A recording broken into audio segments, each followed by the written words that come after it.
नमस्कार बच्चों, स्वागत है आपका अपने YouTube चैनल हरियाणा सेंट्रल पर।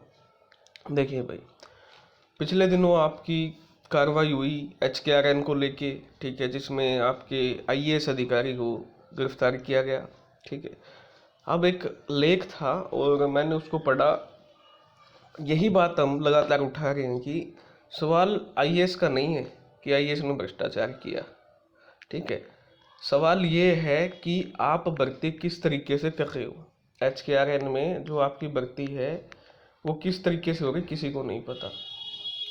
230 रुपये का फार्म भरवाते हो, फार्म का प्रिंट आउट तक नहीं निकलता है, किसी को ये नहीं पता चलता है कि कौन लग गया, किसको लगना है, कब लगना है और कौन सा लगा। मुझे एक बार बता तो दो। आप इतने वीडियो देखते हो, 200 जने, 50-30 जने जो भी देखते हो, वो एक बार बता दो भाई मेरा चाचा का, मेरा ताऊ का, मेरा मौसी का, मेरा फूफा का, फलाना का छोरा लग गया है, या मेरा दोस्त कोई भी आसपास लग गया भाई HKRN में यो लग गया है। सरकार को 1 लाख नौकरी दे दिया हमने तो HKRN में। ठीक है, किसको दी है ये नौकरी। और एक और बात बता दूँ, ये तो तारे समझ में नहीं आई है चीज़, थोड़े दिन रुक जाओ। सरकार की चर्चाएँ हैं कि ये चर्चाएँ हैं चुनाव से पहले कच्चे कर्मचारियों को पक्का करने की, उस पर पॉलिसी बन रही है। झटका तो और मिलेगा अभी तुमको, कच्चे कर्मचारी पक्के हो सकते हैं, ऐसी चर्चाएं हैं। ठीक है, अब HKRN जो है, HKRN की जरूरत ही क्यों है जब आप एक भर्ती को आप 2 तरीकों से कैसे कर सकते हो। कौन सा पूरे विश्व में कोई ऐसा नहीं है जो आपका मेरिट पे बिना पेपर की नौकरी देता हो। एक मात्र राज्य ऐसा हो गया है हरियाणा। ठीक है, अब कुछ बच्चे कह रहे जी ऐसा सिस्टम गुजरात में भी है। ठीक है, तो एक मात्र ऐसे राज्य है यो कि जो आपका 150 नंबर फ्री के बांट के, रेवड़ी बांट के नौकरी दे रहा है, बिना मेरिट के, बिना पेपर दिए, किसी को भी नंबर दे रहा, पता ही नहीं कौन लग रहा है कौन नहीं। ठीक है, तो ये सरकार को तुरंत पैर बर्खास्त करना चाहिए, सिस्टम बंद करना चाहिए, क्योंकि सरकार विश्वास खो चुकी है। मुद्दा है लोगों के भरोसे का, वो जा चुका है मुद्दा। एक एक विषय नहीं, कोई एक कारण होता तो अलग बात थी। अब की बार तो मतलब जमानू का है नहीं, सूड उठा रखा है। ठीक है, हरियाणा में लगातार 2 दिन 2 IAS अधिकारियों को राज्य सरकार ये एंटी करप्शन ब्यूरो ने गिरफ्तार किया। दोनों ही अधिकारियों पर रिश्वत लेने के आरोप में, एक पर राज्य ट्रांसफर करने, और जो कर्मचारी के ट्रांसफर है, जो ये तुम अजमा के देख लेना तुम खुद। अब जो ट्रांसफर के रेट चल रहे हैं वो 1 लाख चल रहे, 70,000 से 1 लाख। ठीक है, तुम खुद इसकी जांच पड़ताल करके देख लेना। ठीक है, और अब तो एक गिरफ्तार भी हुआ है।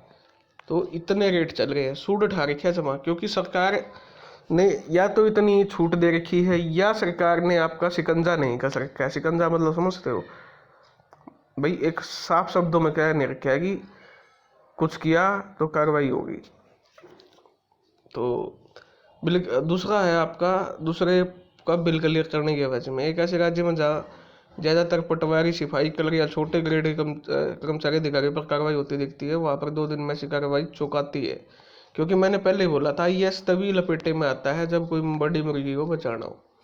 ठीक है, यही बात यहाँ आपकी बताई गई है। झारखंड मध्य प्रदेश इत्यादि राज्यों में देश के 4 अधिकारियों के 4 करोड़ रुपये अनुदान सामने आते हैं। सरकारी गठजोड़, यहाँ लिखा हुआ सरकारी गठजोड़, सत्ता का आनक, अपने मैनेजमेंट के सारे कुछ अफसर इतने पावरफुल और पैसे वाले हो जाते हैं कि इन्हें खर्चे और लाइफस्टाइल देखकर आंखें फटी रह जाती है। हमको तो चपड़ासी, हमारे बच्चों को तो चपड़ासी में धकेल रखे हैं, 13-13, 14-14 घंटे लाइब्रेरी में बैठते हैं और पूछते हैं तो बंदू को ग्रुप डी की तैयारी करा। शर्म आनी चाहिए सरकार को, शर्म। इनकम टैक्स की रेड या सरकारी नोटिस सबसे आसानी से बच निकलने का हुनर भी ऐसे अफसरों को पता है। लगातार आरोप मुक्त होने के कारण उदाहरण सामने आते रहते हैं। ऐसे में से भी कार्रवाई आम आदमी के मन में उम्मीद जगाती है कि कोई इतना बड़ा क्यों न हो, कानून किसी को नहीं बख्शता। नहीं तो CM, फ्लाइंग विभागीय अधिकारियों की औचक निरीक्षण, मंत्रियों के छोटे कर्मचारी नुकते देखे जाते हैं। ठीक है, बड़े अफसरों पर माने नाराज ही हो जाए तो बड़ी बात है। ये बात मानते हैं कि कार्रवाई की, लेकिन इतनी नौबत क्यों आई कार्रवाई की। नौबत आनी नहीं चाहिए थी कार्रवाई की। सामान्य तौर पर सिस्टम में लेन देन कमीशन इतने गहरे तक अपनी पैठ बना चुका है, बहुत जड़ तक जा चुका है भ्रष्टाचार, जो हरियाणा सेंट्रल आपका बार बार एक बात को कहता है, बैठ चुका है। कहीं भी आजमा के देख लो। ठीक है, मुख्यमंत्री वैसे अपनी पीठ थपथपा ले, लेकिन भ्रष्टाचार अपनी जड़ें और जमा चुका है। उम्मीद थी भाजपा सरकार से कि भ्रष्टाचार को जड़ से खत्म करेगी, अभी भी ये गिरफ्तारियां कर रही है, कोशिश है, लेकिन इस विषय पे आपको अलग से सोचने की जरूरत है भारतीय जनता पार्टी को, क्योंकि ऐसे काम नहीं चलेगा। ऑनलाइन सिस्टम के बावजूद अपने छोटे चार आम आदमी भटकता रहता है। पंचायत से लेकर सचिवालय तक का यही हाल है। हम देखते हैं जिला स्तर से लेकर मुख्यमंत्री की समस्या निवारण सेवकों में कि व्यक्ति विशेष धक्के खाता रहता है। बिल्कुल खा रहा है, कौन कोई नहीं पूछने लग रहा भाई, कोई भी नहीं। काम हो रहे हैं कि आश्वासन सप्ताह दर सप्ताह के बाद भी काम नहीं हो पाता। इसी प्रकार निम्न शिकायत के हम बार लग जाते हैं, लेकिन कार्रवाई चुनिंदा की हो पाती। कार्रवाई तो उसे की होगी नहीं, कोई सरकार से जुड़ा हो, कोई संगठन से जुड़ा उसे का वो होता है भाई। महंगाई भत्ता समाज देखे सिस्टम में चुस्ती आती है, साथ ही अधिकारी कर्मचारी अपने को तो ठीक प्रकार उत्तर देते हैं। तो भाई ऐसी बात है कि तीसरी न समझे, इसकी निष्पक्ष जांच करे, दोषी पाए जाने पर कार्रवाई करे। मैंने यही कहा कि मैं बार बार यही बात उठा रहा हूँ, हर फील्ड में आपका इतना करप्शन घुस चुका है, सरकार को अपने मैनेजमेंट को दुरुस्त करने की जरूरत है। ठीक है, सवाल इस चीज़ का नहीं है। इस वीडियो बनाने का सवाल ये है कि आप चाहे CET ले लो, चाहे ग्रुप D ले लो, कहीं से भी ले लो, जब तक आप डर नहीं होगा जनता में, जब तक आपको सरकारी कर्मचारी को डर नहीं दोगे, तब तक वो भ्रष्टाचार करेंगे, खुल के करेंगे।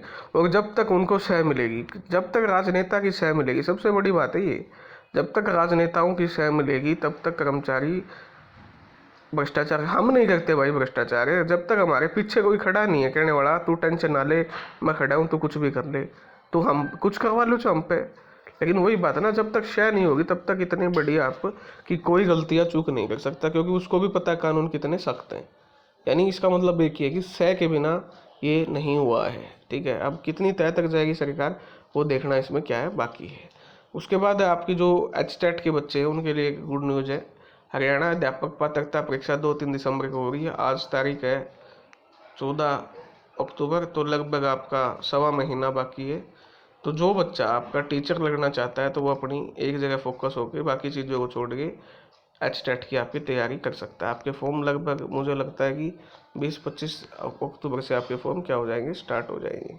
ठीक है, तो ये आपकी HTET की अपडेट है। उसके अलावा क्या अपडेट है ये देखिए। हरियाणा में सिविल जज जूनियर डिवीजन पदों की भर्ती को हरी झंडी, मंत्रिमंडल की बैठक में भर्ती नियमों को मंजूरी। इसमें एक चीज़ हमारे काम की क्या है कि जो हरियाणा सेंट्रल आपकी आवाज़ उठा रहे हैं, आपकी आवाज़ हरियाणा सेंट्रल ने 3 मुद्दे उठाए थे कि आप 10वीं कंपलसरी करो हरियाणा फॉर्म भरने के लिए, डोमिसाइल आप कंपलसरी करो, ठीक है, और हरियाणा जीके का पेपर होना चाहिए आपका एक अलग से। लेकिन इन्होंने क्या किया, हरियाणा से संबंधित पर्सन शामिल हो इसकी सिफारिश की है। ठीक है, इतनी सिफारिश तो करने लगे। ठीक है, इतना दबाव तो इन पे आ ही गया है न्यूज़पेपरों के माध्यम से, या कोई मेरे जैसा मूर्ख इंसान एक आधी वीडियो बना दे तो इससे तो ये तो आ गया कि अब ये तो कहने लग गए हैं कि हरियाणा से संबंधित पर्सन शामिल हो। पहले तो ये भी नहीं कहते थे। ठीक है, मैं तो अब भी यही मांग करता हूँ कि हरियाणा जीके का एक अलग पेपर होना चाहिए, लेकिन इतना ये कहने लगे हैं कि हरियाणा से संबंधित आपके क्या हो, पर्सन शामिल हो। ठीक है, तो ये छोटी सी जीत है आपकी एक, कि कम से कम इतना तो बोलने लग गए हैं कि हरियाणा से संबंधित पर्सन शामिल हो। बल्कि मैं अभी भी एक ही पक्ष में हूँ कि हरियाणा जीके का 100 नंबर का पेपर होना चाहिए, जिससे ये जो टीचर हैं, ठीक है, जो टीचर हैं ये हरियाणा को बेचते हैं, उनका भी धंधा चल जाए। अब 21-22 अक्टूबर के बाद तो खाली हो जाएंगे, उनका धंधा कैसे चलेगा 21-22 अक्टूबर के बाद। ठीक है, तो ये हरियाणा जीके का एक पेपर होगा तो फिर चाहे सिविल इंजीनियर का हो चाहे किसी का हो, इनका धंधा भी चल जाएगा, क्योंकि 100 नंबर का पेपर होगा तो हरियाणा जीके तो तैयार करनी पड़ेगी, तो दौड़ के धंधा चलेगा। इनके धंधे के लिए इनको भी आवाज़ उठानी चाहिए। लेकिन ये अभी मशगूल है पैसे कमाने में, ग्रुप D के बैच बेचने, क्योंकि वहाँ से इनको अंदर पैसा आ रहा है। 21-22 तारीख को ये खाली होंगे, फिर देखना तुम क्या क्या ये बवाल काटेंगे। अभी तो ये पैसे कमाने दो। लेकिन मैं तो अभी भी मांग करता हूँ कि भाई हरियाणा जीके का पेपर 100 नंबर का होना चाहिए, इनको भी फायदा होगा इस डिमांड से। ठीक है, तो ये आपकी कुछ अपडेट थी तीनों ही। और ग्रुप D की तैयारी उम्मीद करता हूँ अच्छे तरीके से आप कर रहे होंगे। ग्रुप D की जो क्लासेस कुछ टॉपिक हैं वो आपकी आती रहती हैं, टाइम हो तो आप देख लो, नहीं तो आपकी तैयारी पे विश्वास रखो, अच्छा ही करके आओगे।